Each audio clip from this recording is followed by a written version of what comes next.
Hello friends, आप सब कैसे हैं? उम्मीद करती हूँ आप अच्छे होंगे। और वेलकम है बिंदु द्विवेदी लाइफ स्टाइल व्लॉग में। और आप सोच रहे होंगे मैं इतना क्यों मुस्कुरा रही हूँ, तो मैं बताऊँ, बारिश हो रही है, बड़ा अच्छा लग रहा है। और ये बहुत हल्की हल्की बारिश है, जो मैंने मेरे पौधों के लिए तो बहुत अच्छी है फिलहाल, और मेरे लिए भी बहुत अच्छी है कि मैं कैमरा लेके इसमें मूव कर सकती हूँ।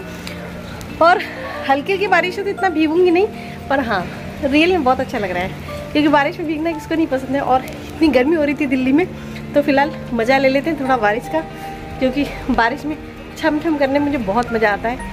और एक कपड़ा ही तो गीला होना है, तो क्या हुआ। छतरी न खोले बरसात में। अब तेज हो गई है बारिश। जैसे मैंने कहा छतरी न खोल बरसात में, तो तेज हो गई है। पर मैं बताऊँ, मैं बारिश का पूरा आनंद लेके जाऊंगी। और देखिए सब कुछ कितने हरे हरे हो जाते हैं ना, बड़ा अच्छा लगता है।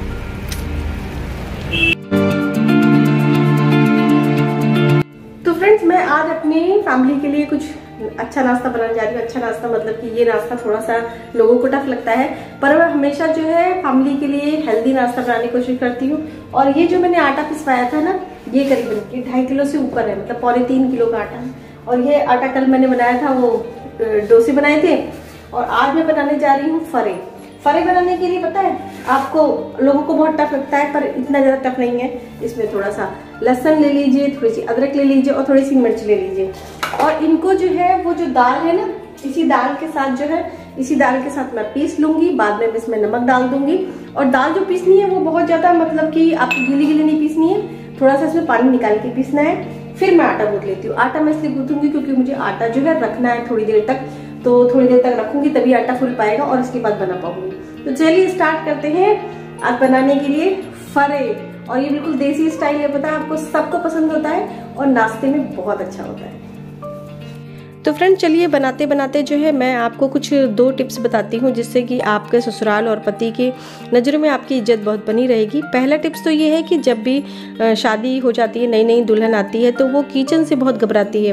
पर आपको बता दूँ, किचन से बिल्कुल नहीं घबराना चाहिए, क्योंकि किचन वो जगह है जहाँ पर आपको अगर ताज पहना दिया गया ना, तो ये मान के चलिए कि आप सबके दिलों में राज करेंगे। क्योंकि मेरी माँ कहती थी ना कि बेटा, पति का पेट हो चाहे ससुराल का पेट, अगर आपको अच्छे से भरेंगे तो वो आपको हमेशा ज़िंदगी भर इज्जत देते रहेंगे।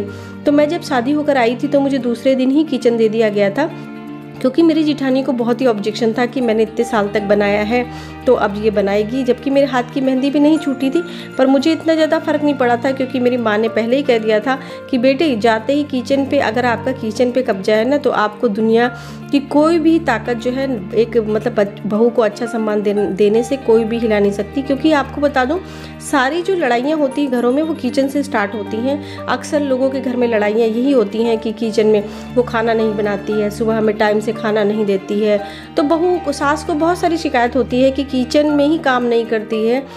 तो फिर आप जो है, जब किचन एक बार संभाल लोगे ना, तो ये शिकायत जो है शुरुआत में तो रहेगी, क्योंकि वो आदत होती है बुराई करने की या कहने की, पर धीरे धीरे करके ये चीज़ ठीक हो जाती है। क्योंकि अगर आपका किचन सही है, आप किचन में अगर अच्छी तरह से रह रहे हो, तो बस आपको कोई भी नहीं हिला सकता। और बताऊं, मैं जब दिल्ली से जाती थी, तो मेरे घर के सारे, मतलब ससुराल वाले सारे उम्मीद करते थे कि जब मैं यहाँ से जाऊँगी तो मैं उनको नई नई डिशेस बना के खिलाऊँगी। और यही होता था, क्योंकि मेरे भतीजे और जो भतीजी थी, वो सोचती थी कि जब चाची आएगी तो मुझे मोमोज, चाउमीन और इडली सांभर वगैरह खिलाएगी। और ऐसा होता भी था। जब मैं पहुँच जाती थी तो मैं उनको तरह तरह के इडली सांभर वगैरह सब कुछ बना के खिलाया करती थी।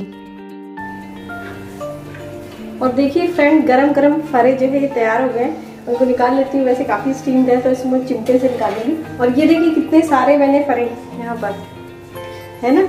अब इनको फिर से डाल दूंगी, फिर स्टीम कर दूंगी। और स्टीम आपको पता है 10 मिनट तो मैं लगाती हूँ, तो कब आप एक बार चेक कर लीजिए, ये 7 से 8 मिनट में वैसे तैयार हो जाते हैं, चाहे इडली हो चाहे ये हो, तैयार हो जाते हैं। तो फिलहाल अब मैं निकाल लेती हूँ अपने फरे।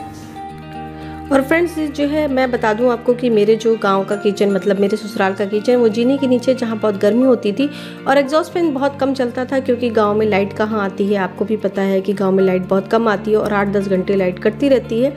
पर फिर भी मैं जो है यहाँ, जबकि दिल्ली में मेरे पास चिमनी वगैरह है, काफ़ी सुविधाएं हैं। और मैं बना रही हूँ आटे के मोमोज, आपको दिखा रही हूँ। क्योंकि मुझे अपनी सेहत का भी ख्याल रखना होता है। फिर भी सब कुछ बर्दाश्त करते हुए मैं सब कुछ करती थी और मुझे एक अच्छी बहू का खिताब भी मिला था कि मैं बहुत अच्छा खाना बनाती हूँ।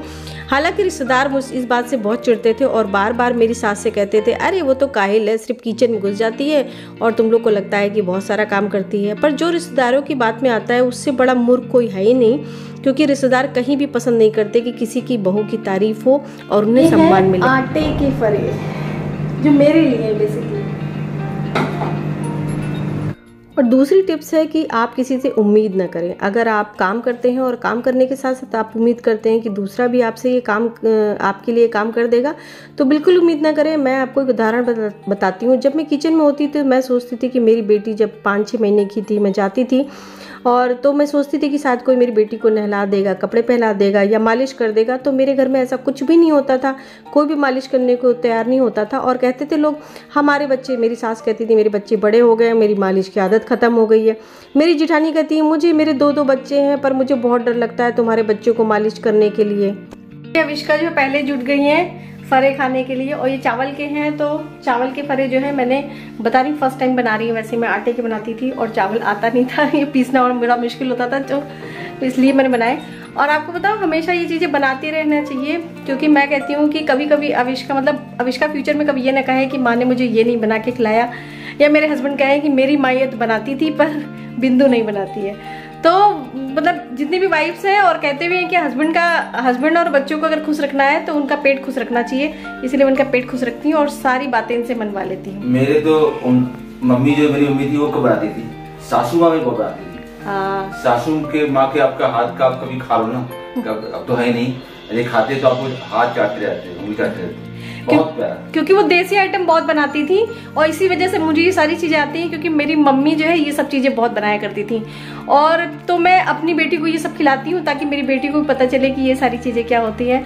और माँ का एक फर्ज ये होता है कि माँ हो चाहे पत्नी हो, ये ना हो कि मतलब ये चीज हमारे घर में नहीं बनती है, इसलिए। और लग पड़े, देखिए कितना टेस्टी बना हुआ है, तो लग रहा है मैं भी खा लेती हूँ फटाफट। फिर मेरी बेटी जो है वो 3-4 साल की होगी, तब मैं सोचती थी कि शायद मेरी बेटी की पोनी वगैरह कर दे, पर जिठानी मेरी बेटी की पोनी यानी चोटी वगैरह भी नहीं करती थी। हालांकि मैं जो है, मेरी जो भतीजी थी मुझसे बहुत उम्मीद करती थी कि चाची जो है मेरे तरह तरह की स्टाइल बनाएंगी, और मैं बना भी देती थी, क्योंकि बच्चे से मेरी कोई दुश्मनी नहीं है और मुझसे बहुत सारी उम्मीदें करती थी, तो मैं उसे तैयार वगैरह कर देती थी। फिलहाल मैंने उम्मीद करना छोड़ दिया था और मैं यहाँ पर भी अपने पति से ज़्यादा उम्मीदें नहीं करती, क्योंकि ज़्यादा उम्मीद करने से जब टूटती उम्मीदें तो बहुत ही ज़्यादा तकलीफ होती है। और फ्रेंड देखिए, ये मुझे भाभी कहती है, बोल दो ओए भाभी, ओए भाभी। ये मुझे एक और बार बोल दो, ओए भाभी।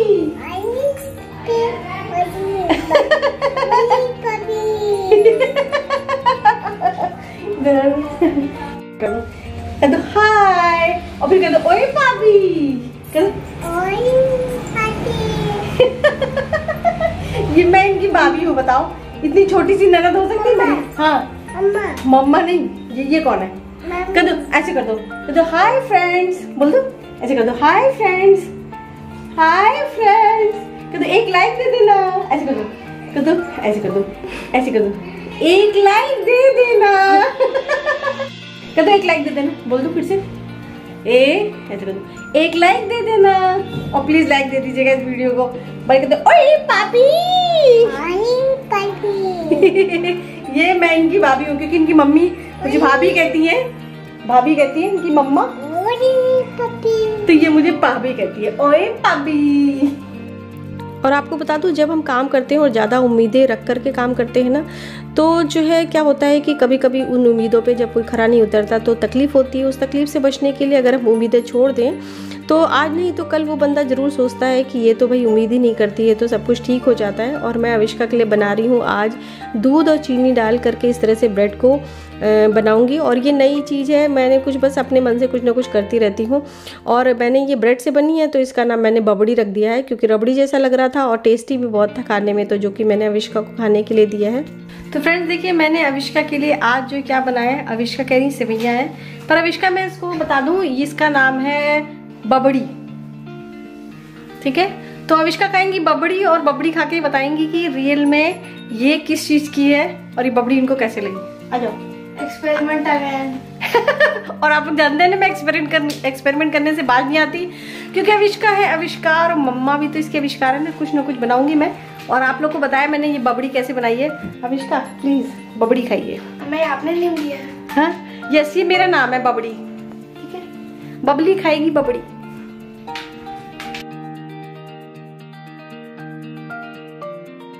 फ्रेंड्स आपने देखा कि मैं किस तरह से किचन में लगी रहती हूँ पूरी सुबह शाम तक। और मैं आपको बता दूँ जितने मैंने टिप्स बताए ना शादी के, ये सारे जो ये किचन वाला टिप्स है ना ये सबसे ज़्यादा कारगर है। और ये मैं इसलिए क्यों हो रही है क्योंकि पता है बारिश में सुबह भीगने से मुझे लग रहा है हल्का सा फीवर, इसलिए मैं थोड़ा सा खाने का मन कर रहा है। तो मैं थोड़ा सा ये खाऊंगी क्योंकि मुझे दवाई खानी पड़ेगी, क्योंकि सुबह उठ नहीं पाऊंगी, फिर आविष्का को स्कूल भेजना है, उसके पेपर भी हैं। तो मैंने जैसा कहा ये मेरा पर्सनल एक्सपीरियंस है, प्लस मेरी माँ कहती थी, मेरी माँ की माँ कहती थी, और शायद आप सभी को पता है कि ये जो चीज़ें होती है ना ये बिल्कुल रामबाण तरीका है कि हमेशा किचन पे बनाए रहिए सत्ता, फिर देखिए ताज पहनने में आपको देने लगती है, क्योंकि किचन से ही लड़ाइयाँ शुरू होती हैं और किचन में ही जाके ख़त्म होती हैं। तो मेरा तो यही मानना है कि जितनी भी मेरी बहनें हैं जिनकी नई नई शादियाँ हुई हैं, प्लीज़ किचन में जाइए और अच्छे अच्छे खाने बनाइए और खिलाइए अपने परिवार को, और कर लीजिए दुनिया मुट्ठी में।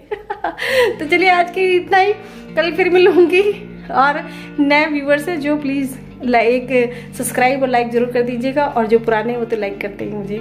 थैंक यू सो मच, आज के लिए इतना ही। Bye bye, good night, take care.